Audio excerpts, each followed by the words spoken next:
Good morning to all. For students who are entering to the 10th class and who are appeared to the 10th examination, I revised the chapter heat. Listen carefully. Don't waste the time. Read well, learn well, and write well. Listen. Heat.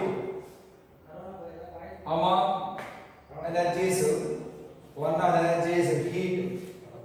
It is already in our 7th class. That's heat, temperature are relative terms. They are very familiar to us. Heat and temperature are relative. We feel the hotness or coldness of bodies in our surroundings. When we touch the hot body, heat flows from that hot body to our body. If you touch it, cold bodies, heat flows from our body to cold bodies. Now we have a little activity in our houses. Refrigerator is there. To cool the things, we use refrigerator. Now take two pieces. One is made with steel, other one is made with wood. Steel means any metal, stainless steel. Keep them in a fridge for 10 to 15 minutes. After that one, take out the two pieces and touch them. We feel steel is so cool than that of the wood. When we keep them outside for some time, the coolness of the steel is gradually decreases, but wood retains for a long time. When we touch the steel or wood, heat flows from our body to that body. So heat is a form of energy. Always flows from hot body to cold body.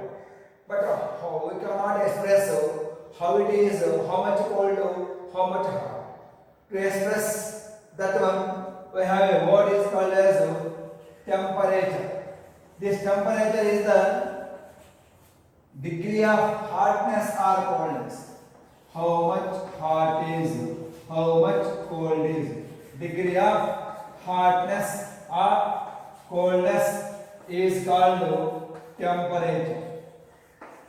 Heat is the cause, temperature is the effect.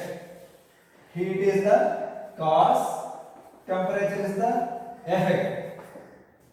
These two are relative terms. Heat, because of heat, there is only rise in the temperature. So, heat measured in calories, joules. SI unit is joule. Celsius unit is calorie. Is Celsius unit of heat. It is SI unit of heat. 1 calorie equal to 4.186 joules. They are the units of heat in Celsius and SI system. Heat is the cause, temperature is the effect. Now, we discuss another topic, thermal equilibrium. In our room, so many things are there. If we touch the objects in our surroundings, we will feel hot or cold. That means the temperature of our body is equal to the temperature of the things around us. This state is called as equilibrium. Two or more bodies at same temperature are said to be equilibrium, thermal equilibrium. So thermal equilibrium is the measure of temperature. Thermal equilibrium is the measure of temperature. Heat always flows from body at high temperature to body at low temperature until the temperatures become equal.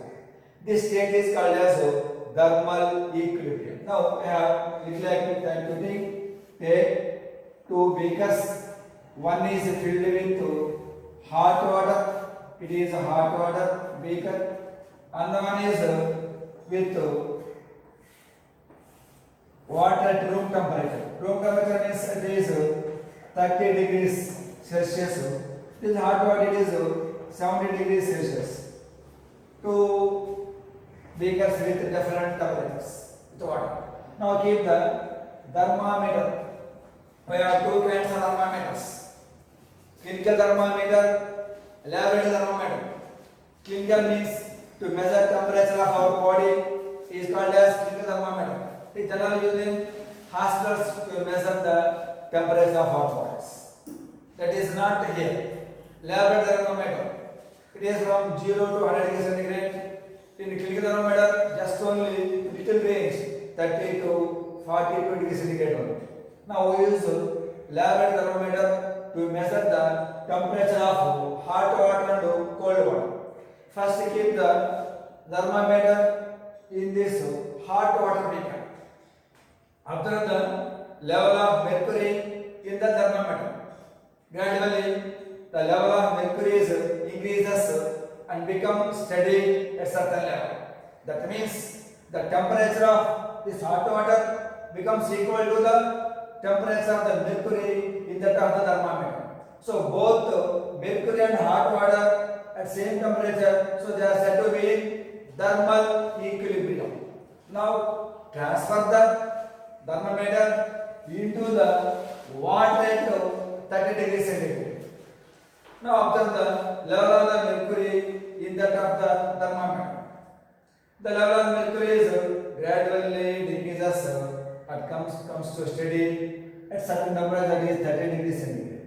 That means in this beaker the temperature of mercury and temperature of this water becomes equal. Now here also both are at same temperature. So it is called as thermal equilibrium. So thermal equilibrium is the measure of temperature.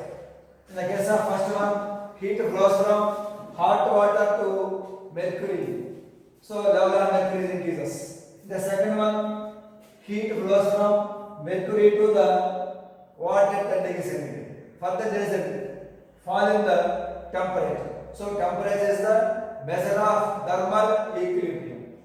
Thermal equilibrium means if two or more bodies at different temperatures brought into contact with each other, heat flows from a body at high temperature to a body at lower temperature. That is called as thermal equilibrium. Now, one more activity to know about the temperature and kinetic energy. In our previous classes, we have an idea about the kinetic energy. Energy possessed by a body due to its motion, that means movement, that means speed, is called kinetic energy. Its formula is half mv square. More the velocity, more the kinetic energy, less the velocity, lesser the kinetic energy. Now, we find relation between kinetic energy and temperature. Kinetic energy shortly is called as KE, and temperature, absolute temperature. Absolute temperature means if the temperature measured in Kelvin scale, if the temperature measured in Kelvin scale, the temperature is called as absolute temperature. It is represented with generally temperature measured in Celsius, Kelvin scale. In laboratory, we use Kelvin scale of temperature. It is Celsius unit of temperature. It is SI unit of temperature. If the temperature of the substance measured in Kelvin scale is called as absolute temperature, it is represented with 0 K. 0 K equal to minus 273 degrees centigrade. This temperature is called as absolute zero of temperature. 0 K is called as absolute zero of temperature, that is equal to minus 273 degrees centigrade. 1 degree centigrade equal to 273 kelvins. It is conversion of Celsius scale to Kelvin scale. Celsius scale equal to K minus 273 Kelvin scale equal to C plus 273. It is a conversion of Kelvin scale to Celsius scale, Celsius scale to Kelvin scale. The 0 K or minus 273 C is called as absolute joule of temperature. 0 K is called as just Kelvin is called as absolute temperature. Now we discuss another activity to find the relation between kinetic energy and absolute temperature. Generally, Kelvin scale is used in laboratories. Now, take two bowls. One is with hot water.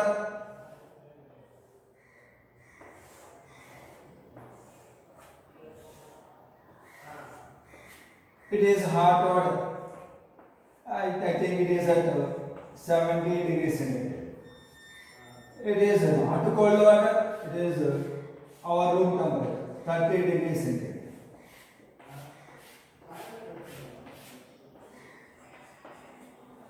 Now sprinkle some food grains in both of them. In hot water beaker and also in cold, sprinkle some food crumbs in both of them. Now observe the movement of food grains in both of the beakers.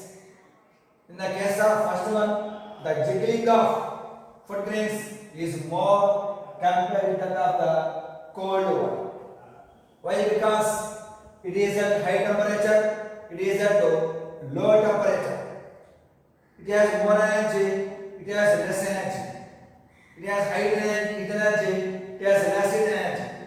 So, heat increases, so movement of the grains also increases. So, heating gas means temperature also increases. So, more the temperature, more the kinetic energy. From this activity, we conclude that kinetic energy of the body is proportional to absolute temperature. It is called relation between Ke and absolute temperature.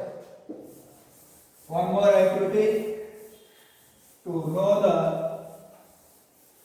direction of flow of heat. Take a beaker. First, filled with hot water. It is at the temperature of 70 degrees. Now pour the coconut oil gently into that of the beaker. It is coconut oil. It is at room temperature. It is coconut oil. It is at room temperature. That is 30 degrees centigrade. Now insert two thermometers. One into the coconut oil, it is thermometer insert into the top of the coconut oil. Another one, the bulb thermometer insert into the hot water. It is thermometer 1, it is thermometer 2. The bulb thermometer second one only in the top of the hot water. The case of first is only in the coconut oil. Note the temperatures of both the thermometers for every 5 minutes. If you observe that one, the level of mercury in coconut oil is increases. At the same time, level of mercury level in water is decreases. That means heat flows from hot water to cold coconut oil in upward direction. It flows from hot water to the cold coconut oil. So, from this activity, you conclude that the thermal equilibrium determines the direction of flow of heat. If two bodies were into contact with each other, one is hot one and one is cold one, heat flows from hot to cold in left side direction, upward direction, sideward direction. So thermal equilibrium determines the direction of flow of heat. Learn well, study well. If you have any doubts, ask me.